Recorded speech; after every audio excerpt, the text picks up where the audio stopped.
Ahoy, this is Canon M6 Mark II with Viltrox 23mm prime lens f1.4. Here is first action camera Insta360 Go 2. Here's another action camera which is Insta360 1R. And these are my running shoes. And this is me, Zdenka.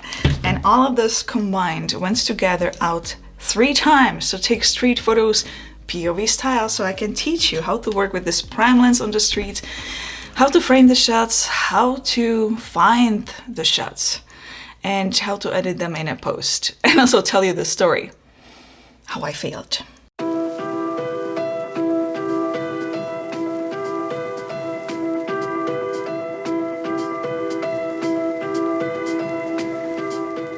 I've got over 40 photos for you and POV style clips to show you in this video right after I explain you why I chose this setup. A challenge. I don't feel comfortable shooting prime lenses on the streets because I like to zoom in and out. I like to frame the shot right away on the spot. Focal length. I don't feel comfortable with 23mm focal length because you need to get quite close to the object to take the shot. I prefer to stay a little bit away.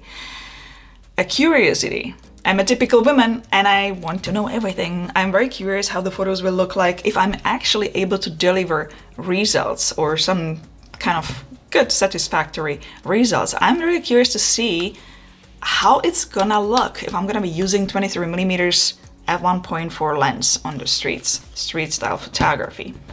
A challenge never hurts, it gets you further. And this is a warm-up round for me as the next shoot will be happening in Toronto, the jungle.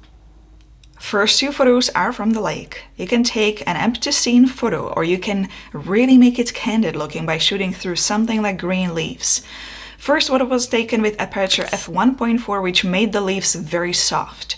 Second photo was shot at f4, which made the leaves a bit harder. The edges were not so soft. All photos will be shown raw and also edited once I applied one of my presets. Seeing this boat leaving, and I also see another boat coming in. So let's try to shoot perhaps through this. 23mm focal length is going to make the boat look kind of far and last. By taking away some of the color in a post, like the railing, the boat has a chance to stand out more. As I was driving by, I noticed bridge above the train station next to the highway. Perfect sunset opportunity. When you take photos like these, you want to purposely underexpose these shots, otherwise you will end up with a bleached sky. With these type of shots, you won't really see the result much until you edit the photos.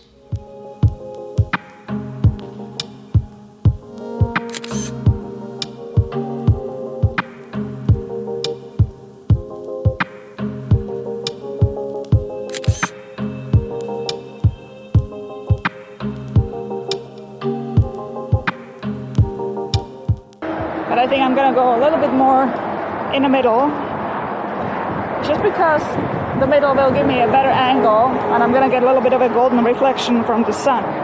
So I'm standing here, kind of in the middle,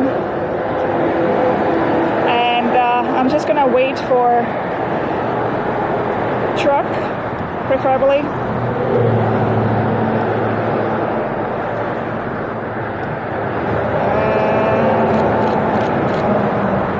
Some of you might have noticed that once I pressed the shutter button, I was continuously taking several shots.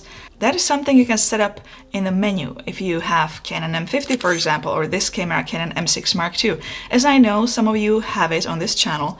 You have a choice between fast and slow. I chose slow. I want only a few photos. Car just entered, in the center, and almost gone. Then I can choose the shot I need.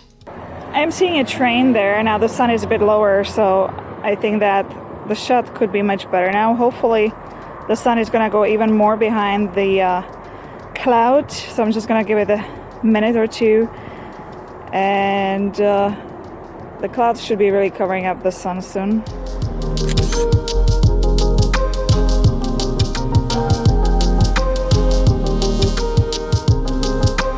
Don't settle for a sunset photos only. Check out the other side like I did. Ordinary photos can look completely different once you crop it and apply a different color palette.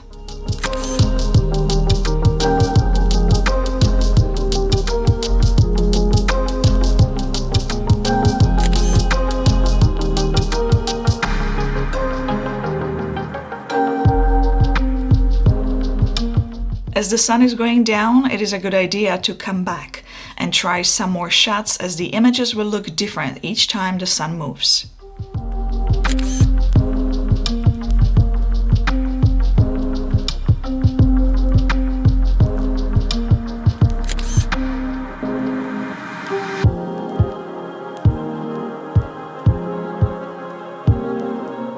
At this point, I should explain why I went out 3 times. Lockdown, not being able to see other people, lack of socializing, feeling isolated, feeling disconnected, not being able to practice my craft. Sounds familiar? I packed and I went to Whitby, all confident that I'm gonna show up and take a whole bunch of photos and videos. I'm gonna be commenting, teaching you as I'm taking the photos, what I'm doing, how I'm doing it. I felt very uncomfortable. I felt like I forgot my craft. I panicked. So I took some photos on the bridge, as you just saw, and I drove to downtown, where I didn't even bother to get out of the car. Drove to my town, where I sadly saw a few people in a very drugged up condition, and that was it. I was going straight to home, and I had a big announcement when I got home. I forgot my craft. I can't do this. The next day I started editing the photos, and once I saw the results, I thought, it's not actually that bad. Let's try some more. What looks like an ordinary street, a bus stop in a color, might surprise you once you take the color away. Black and white shots are always about the shapes and the shades. Big Heart is slowly filling up with the locks. Perfect opportunity to bring down the aperture all the way down to f1.4 to get the best out of this lens. Light and Airy preset brings out the details even more.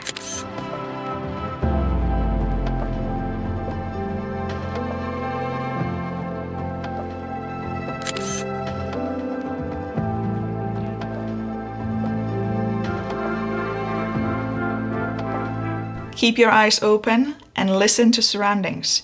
React quickly if opportunity shows up, such as this fire truck in the action. And if there is no action happening, no people around, only cars driving by, try to shoot through stuff to shake it up a bit. Those few shots you just saw were from day 2. I couldn't shoot much longer because there was a storm coming right at me. I was still pretty stiff, but there was that little touch of that feeling like, yeah, I can probably do this, but not with the people. There were a few people there, only a few, but they were all staring at me as soon as they saw that I'm holding a camera in my hands. There were a few photo opportunities, like people at the bus stop or a man crossing the street with a bicycle. Did I take the shot? No. I couldn't. Luckily, you don't have to only take photos of the people. I took days off and I went back in. Parking machine is the usual object of street photography, but it can look pretty plain. I optioned to turn it into a retro shot and a green and gray duotone shot. Don't rush this type of a shot. Wait for the right cars to pass by.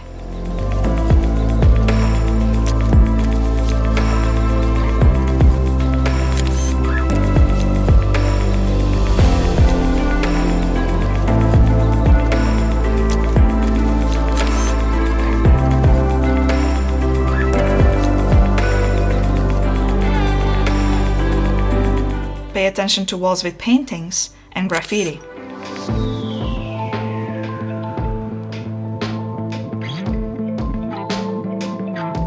Pay attention to what is behind the windows.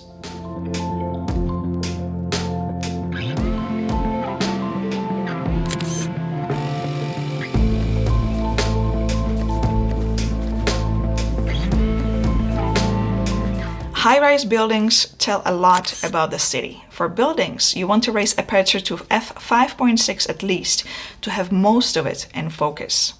Red is a color I always keep an eye on as it nicely pops on the street.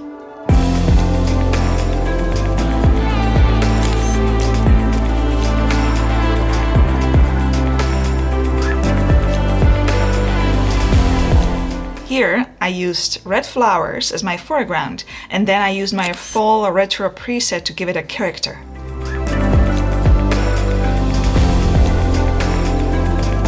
I always loved architecture with interesting shapes. Again, taking away the color will make the shapes stand out more. I've used black and white soft on this one. For those wondering, a link to my preset bundle can be found below the video in the video description. It's $5 only. Thank you for supporting my channel. I had an eye on this large building right when I arrived here. The texture.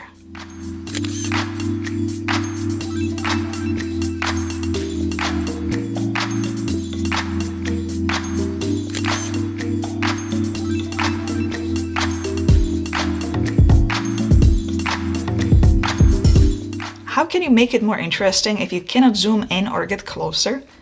Railing is the answer for me.